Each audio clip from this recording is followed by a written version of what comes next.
দুদকের মামলায় চট্টগ্রাম মেট্রোপলিটন পুলিশের অতিরিক্ত উপকমিশনার ক্রাইম মোহাম্মদ কামরুল হাসান এবং তার স্ত্রী সাইমা বেগমের 11,34,35,919 টাকার স্থাবর অস্থাবর সম্পদ ক্রোকের আদেশ দিয়েছেন আদালত।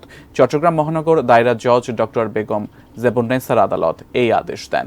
এর আগে দুদক অনুসন্ধান করে কাগজে কলমে চট্টগ্রাম মেট্রোপলিটন পুলিশের অতিরিক্ত উপকমিশনার এডিসি কামরুল হাসানের নামে 9,86,00,000 টাকা এবং স্ত্রী সাইমা বেগমের নামে 1,62,00,000 টাকার অবৈধ সম্পদ পায়। বাস্তবে তাদের সম্পদের বর্তমান বাজার মূল্য 200 কোটি টাকা ছাড়িয়ে যাবে। এ পুলিশ কর্মকর্তার বিরুদ্ধে চাকরিরত অবস্থায় ঘুষ গ্রহণ, চাঁদাবাজির মাধ্যমে অবৈধ সম্পদ অর্জনের অভিযোগ পেয়ে অনুসন্ধানে নামে দুদক।